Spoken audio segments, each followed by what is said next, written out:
Hello and welcome to Fine is a Four-Letter Word. I'm here today with Caren Cooper, and I'm so excited to talk with you about your story of moving off of fine and more towards fantastic. Welcome to the show, Caren. Thank you, Lori. I very much appreciate you having me here today. Yeah, so let's start off with the question that I start off with all my guests, and I'm just really curious, what beliefs were instilled in you as you were growing up that influenced you as an adult in making decisions? The beliefs, it was really a lot of, neither one of my parents went to college. So there was that aspect of, you go to college, you get a good job. That's what you do. That's sort of how it's supposed to operate. And it was a little bit of, I have a big mouth. I tend to speak my mind, even at a young age, and that was kind of frowned upon. So a belief that was, I don't think on purpose, but maybe inadvertently, put on me was, you gotta conform, you gotta fit in, don't be so loud, those kind of things. And lastly, it was about also, to be honest, I come from Brooklyn, and I grew up in a Jewish home, and my parents, believed, well, my mom more than my dad, but it was, you only date Jewish people, you don't date out of your religion. And my argument, my mother was always, well, you're dating a human, not a religion, and I actually never dated. I had that same argument with my mother. Yeah, I'm like, I don't understand. Like, if they treat me like a human, like, I don't understand why this matters. Yeah. I couldn't figure it out, and it made no sense to me. And so, but I didn't listen. So that's part of how I operate.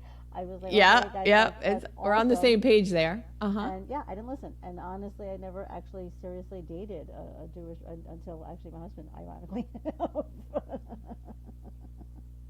Yeah, those were pretty much, I think, the main ones that were kind of instilled in me from a young age. Okay. And so then how did that carry over into your early adult life and the choices that you made?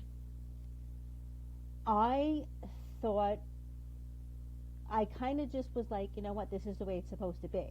Like, that's kind of how I kind of felt it would be. My brother is 4 years older than myself, and my parents didn't have a lot of money and things like that. We were fine, but there was always that sort of hovering, I guess, if you will. And my brother's like, nope, I'm not going to do this. This is not how I'm going to be when I grow up, kind of a thing. And I was just like, well, I guess this is how it was supposed to be. You know what I mean? So that's kind of how I went into, I did go to college, even though I wanted to quit a few times. I did end up, working in corporate America and things like that. But it was kind of like, I was fine. I was to the point, you know what I mean? I was like, well, this is how it's supposed to be, so that's just the way it is. Yeah, I'll just accept, because that's what Right. I think it is. Right. Okay. And then when we talked before in the pre-show interview about when you turned 50, what happened? I lost my job. Was your sense of self and identity tied up in that job? Oh, 1,000%. And it wasn't even necessarily that specific job. It was, I was a working mom. Like, that's kind of like how my what I thought of, crazy, I know, but what I had thought of myself, it was like kind of my jam, if you will. Like, I'm a working mom, and I do something on the side, and my kids play sports, and I managed to figure it all out somehow. And it was and I didn't realize, the weird thing about that, by the way, and I think I said this, was I didn't even realize it was tied to my identity. So that when I lost that job, I was just like, whoa, and so, because I don't mind turning 50, but maybe that has something to do with it as well. And it was just a lot of, it took me a few months to really kind of get out of that, no, that's not who I am kind of philosophy.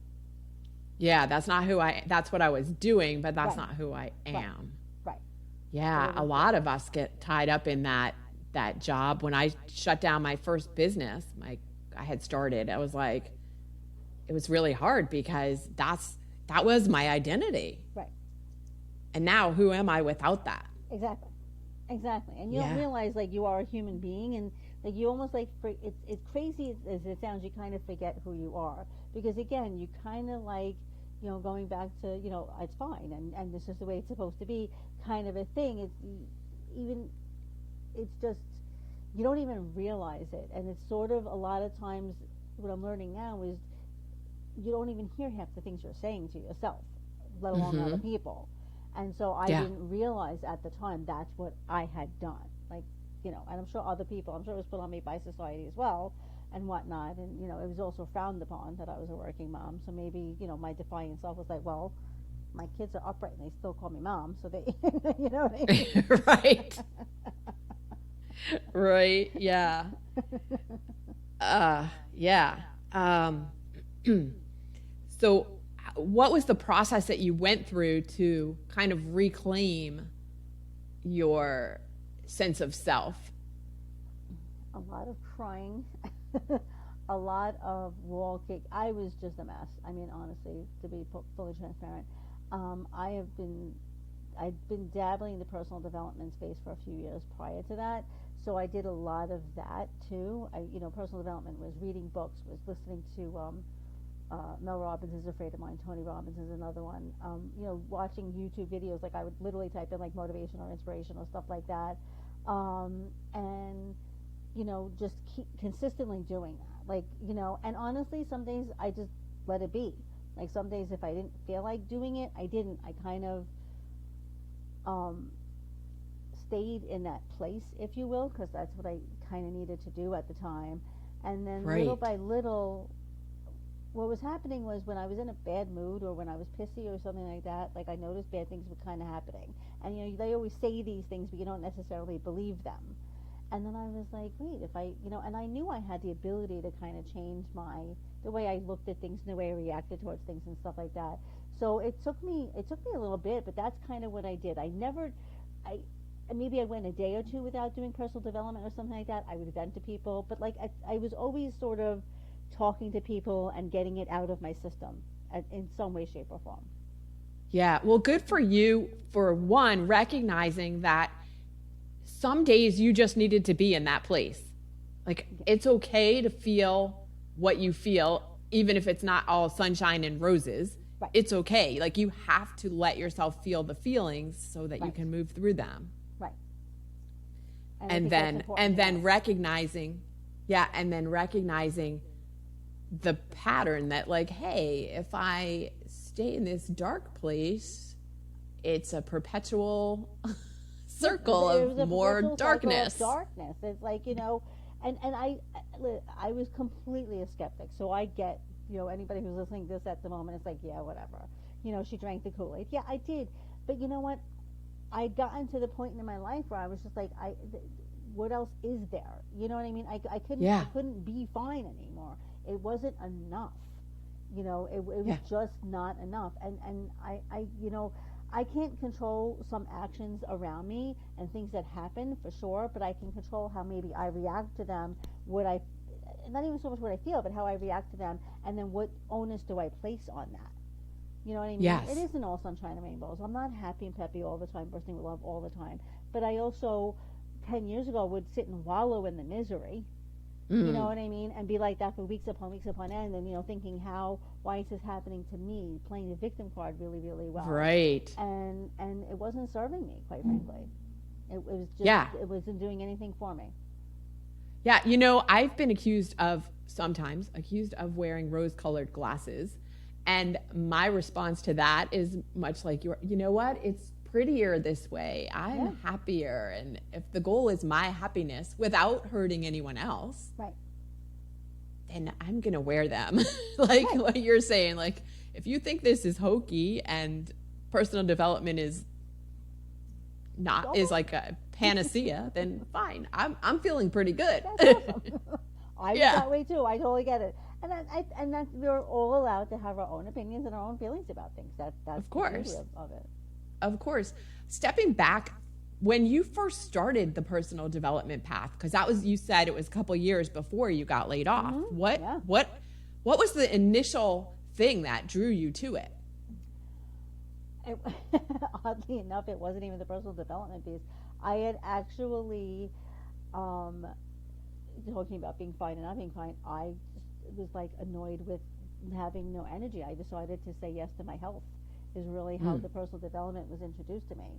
I I was just I had no energy. I was unhappy. I was like I said, I played the victim card really really well, and a few people that I knew were doing doing this health program, and I was like, I was very much the skeptic. And then I basically hit my own rock bottom. And so part of saying yes to my health was the introduction to personal development. So because I was ready to make the change in myself. I was ready to embrace the personal development, even though I didn't dive in. I was like tiptoeing in. I was that person. The water was freezing, kind of thing. I was like, I don't know. You know what I mean? Yeah. But I had heard enough people personally that I knew, and I saw the people kind of transform in a way that I was like, you know what, whatever I've been doing isn't working. It isn't. It's I need to do something else. So that's how it was introduced to me, and I kind of just have been doing it ever since. And honest to God, it's the hugest. When I talk about to other people about my health and wellness and stuff like that, I talk about that the most because that was the hugest shift for me that I didn't know was going to happen. Had no clue. I would have never predicted it. Yeah. Yeah. So it is a bonus. Yeah. To that, you got the health and wellness part, and you got the personal development part as a bonus. Which, again, talking about a cycle, it all feeds into or fuels each other. Right. There. Yeah. Yeah. So take us through. So that was a couple years ago, and now, where are you, and what are you doing? So now I was still working in corporate so after I had lost my job, I was looking for another job, and that experience was not, even though I try to be positive about things, it was not a pleasant experience at all. Looking for a job when you're 50 in New York City is very challenging thing to be and thing to do. But I ended up finding a contract position, and long story short, my contract position ended March 31st of 2020. So perfect timing. Perfect timing. So I've been dabbling. I've been doing. I do health. Had a side gig of health and wellness, and for a few years before that. Now it's 5.5 years. But so when my contract ended, I was like, apparently the universe is trying to tell me, and I feel like the universe was trying to tell me when I was looking for a job that maybe I should do the health and wellness thing full time, and I didn't listen. Mm-hmm. And that's other things I didn't believe before I did personal development. But I'm like, wait a minute. Sometimes universe, whatever you want to call it, presents you with things that you don't. If you're like this, then you're straight ahead. Yeah. You don't see. You're not open to. And so when the job ended last year, I was like, okay, you know what? No, I'm going to give the health and wellness thing a go full time because and I worked in advertising, so it was kind of like. And I knew people were getting laid off left and right. I worked in advertising for 20 plus years. So I knew finding a job before the pandemic was hilarious. Finding one in March of 2020 it wasn't going to happen. I mean, it was like literally looking for a needle in a haystack at that point. Now, obviously, it's different. So I was like, you know what? No. And I didn't want to. I was never home with my kids. I always worked. I went back to work when my daughter was 10 weeks old. 2 months after 9/11, she was born August of 01. I went back to work when my son was 20 months old. I couldn't stay home. I was home for 2 years, like not quite 2 years with him. And you know what? I wanted to be able to be home and have the flexibility, even though my kids are 15 and 19. I have a college student. She's not even home now. But still, like that was something that I wanted for me. And so that's what I've been doing now. Yeah. Sometimes we need to get hit in the head with a 2x4 to pay attention, right? Yeah. Yeah. And so the pandemic was that for you, although. For sure. And I didn't realize sometimes you have to take the chances, even though I was always that what if type of person. Like I was always afraid to take chances. I'm afraid of going on. I've been dying to go on Superman and Great Adventure for years. Still haven't made it on. So I get the fear part of it, and I get the, the self-limiting, all that stuff. I'm actually doing a mastermind now, working through that. But I resonate with all of that. But at the same time, I what I was doing and how I was living, I knew there was more. There was this gnawing thing in me, voice, whatever you want to call it, that was like, no, there's something different. There's something more. You Yeah. know. So that's kind of, the pandemic was just like, by the way. Yeah. Here's Finally, something well, more. right. Kind of a wake up call like, hey, listen to what you're feeling. Right. Listen to your inner knowing. Right. What kind of support did you have from your family? You know what? They didn't. My son loves it because apparently nobody in Staten Island knows how to drive other than myself. I'm kidding. I'm joking. You know what? They didn't. I think they didn't mind because my daughter was home, so her college closed obviously last year, and they didn't. It wasn't like a conversation. Like it was. It's funny that you asked that question. Like it wasn't like we had this conversation. Okay, like mom's gonna stay home now. It was kind of like it just happened, and nobody seemed to that it happened. Okay. If that, you know what I mean? It was just like, right. And I don't think, because I was never home during the day. Like obviously I was present at night and things like that. When I would. Yeah. But in this instance. Like my son plays baseball, so I was like able to. We didn't have to worry about who's going to take him to practice and who's going to take him to games and things like that. There was, if they needed to, if my daughter needed a car because she was driving, she could use my car. You know what I mean? There was so much at that we had that we didn't have before that I don't think anybody really minded. This brings up an interesting point because so you listened to your inner knowing and you took this leap that you were hesitant to take before, and life got easier. Oddly enough. Right. Oddly enough. And honestly, I'm happier. I mean, not that I was unhappy before, but, it's hard, believe me, I'm not begrudging. If you choose to work, that's cool. That's awesome. But, sure. It was my personal choice was if I didn't have to go back to work, I wouldn't have. You know what I mean? Yeah. That was just for me. My journey was that. So yeah, it did get easier because I make my own hours. So right. I mean, there's maybe set things sometimes, like we do a power hour every day from 12 to 1, and certain times that I have team calls and stuff like that. But otherwise, I decide when I'm working. So if my son is like, I'd like to go to the gym at 2:30, okay, I can take you and apparently drive all of your other friends too.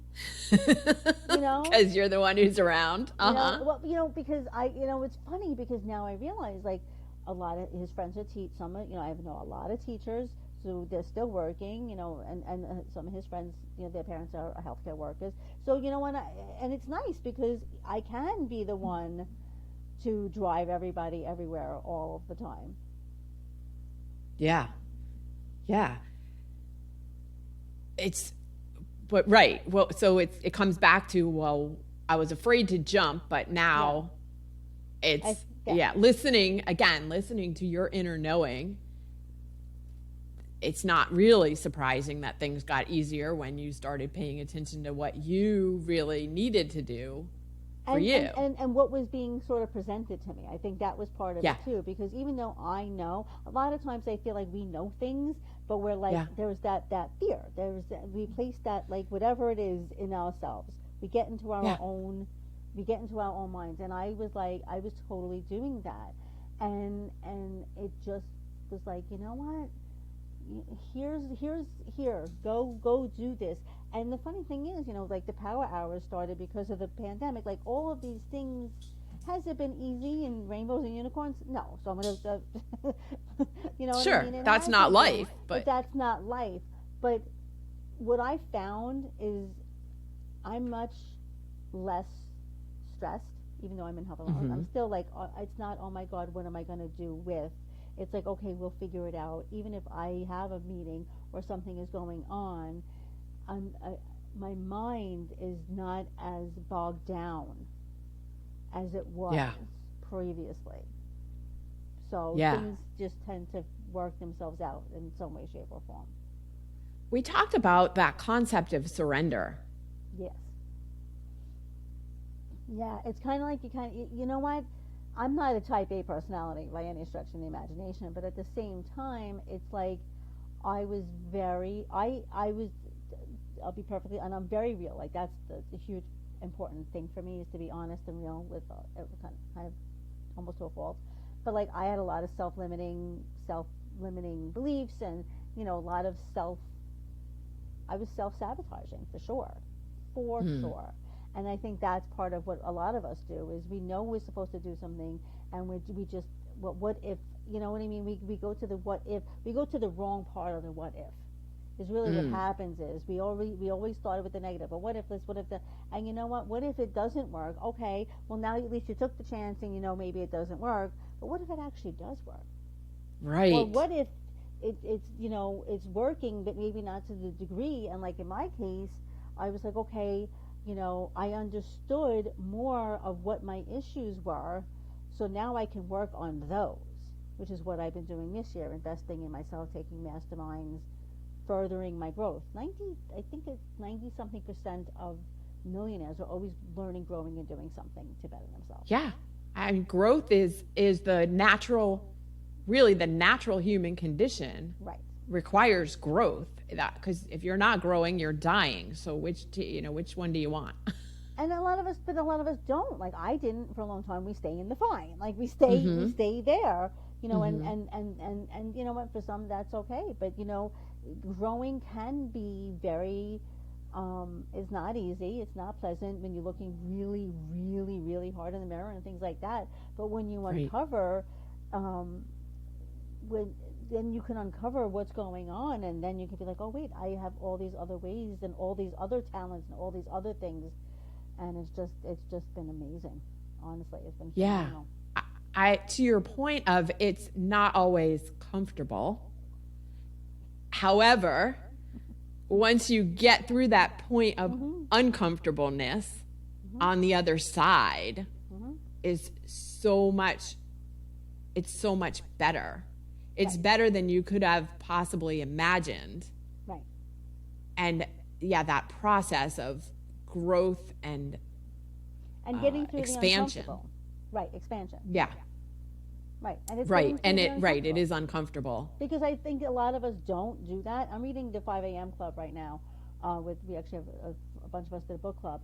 But it talks about also like owning your morning, owning your life, but it also talks about when you start to do something that you don't necessarily have never done, of course it's uncomfortable, whatever that may be, but you have to get over the uncomfortable to get to the other side.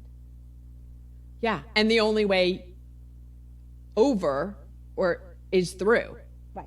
Exactly. Like the only way to the other side is to go through it. So you have to feel that uncomfortableness and trust. So this is a big piece of what we've been talking about today, is having trust and having faith that it will be better on the other side, because it always is. Like it always is, even if you don't see it at the beginning of how it's going to work out. You have to have that faith that it will. Right. And just know. And if you tap into that inner knowing, you get quiet and you really listen, you will get to that point of, okay, I know it deep in my bones, it will be okay. Right. It looks all crazy right now. Right. It will be okay. Exactly. 1,000%. 1,000%. Yeah. That's exactly right. Yeah. Before I ask you, I'm going to ask you the question now. We talked about that I ask everyone of that song that gets you charged up. And wait, before you answer this, so something really cool that Caren's doing is, now I forgot what's it called that you do every day? Oh, my dance breaks. Dance break. Caren does this dance break on Facebook, and she picks a different song every day, and for whatever the length of the song is, 3 minutes, it's dance break. I freaking love this concept because it reminds me, my roommate in college, Jean, and I used to take dance breaks. We'd be studying all night, and then we'd go, all right, time for a dance break. And typically we would put on that Upstairs at Eric's, that was the album. It was Yaz. And I think it was Just Can't Get Enough was the name of the song. And we would just go wild and crazy for the length of the song, and then we'd sit back down and start studying again. So you do this cool dance break thing, which I love. Yep. And we can put in the show notes like the page of where people can find you if you're open to it. Yeah, I do it on Facebook every day, and then I figured out a way to download download it, so I put it in Reels on Instagram also. But Facebook is the full length of the of the song. Yeah, I actually had people sending me. I have maracas, I have tambourines, and sunglasses, because I had like a pair of sunglasses from like the 99-cent store. But yeah, I've been doing that every day since September. Yeah, it's it is such a great way to boost your energy in the middle of the day, or any time that you come across your video. Like, yeah, I might not see it until the evening. It doesn't matter. Yeah, I do. Yeah, I tend to do it in the afternoon when there's no baseball. When there's baseball, like it could be any time. But yeah, I mean, and a lot of people have been complimenting me about it and telling me. Somebody told me last night in my networking group how when she talks about her joy module, she brings that up. I was like hysterical. I'm like, oh my god, and it just brings a lot of people joy. And I think here's the thing, guys, life is life, but it doesn't have to be so serious all the time, and we need to like take a break and have a little bit of fun. You know what I mean? It's not personal. I'm actually talking in a little while to a networking group about personal development, but how it also could be fun. Like that's the other thing, is not all that serious. But thank you for bringing that up. Yeah, I do the dance breaks. It started out, to be honest, it started out as a challenge with the powerhouse I was talking about. It was like, what can we do for 30 days? And it was like maybe write gratitude list or stuff like that, or I am statements or whatever. And I'm like, I can't do that for 30 days. I'm like, I love disco. I'm unabashed in my love of it.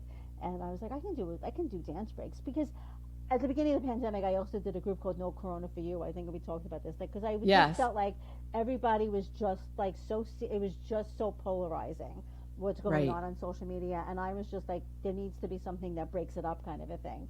So I decided to do these dance breaks, and people like loved it, and so I do those every single day, and I'm trying not to duplicate songs, but I may get to that point where I have to. Yeah, that's okay. People probably won't remember. By the time you start recycling, they won't remember they heard it before. They'll just be like, oh yeah, that's a good song. Yeah. So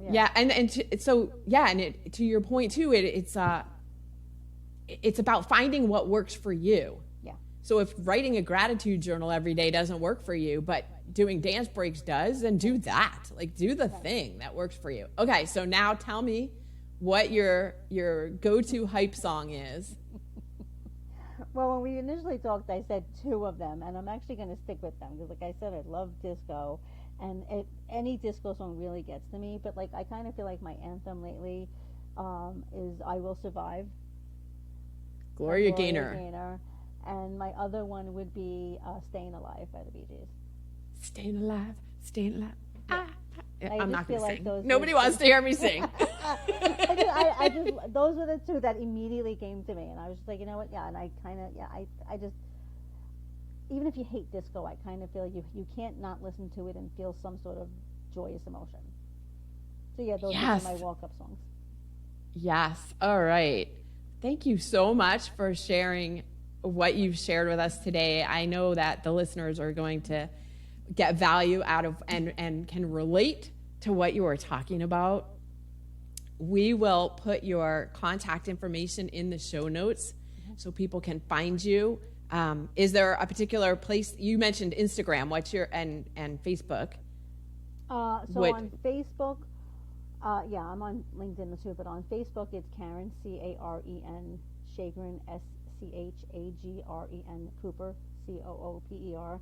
And on LinkedIn, it's my name. It's Caren Cooper 1123. Okay. Oh, sorry, on Instagram, it's Caren Cooper 1123. Got it. All right, we'll put a link in the show notes so people can find you and dance along.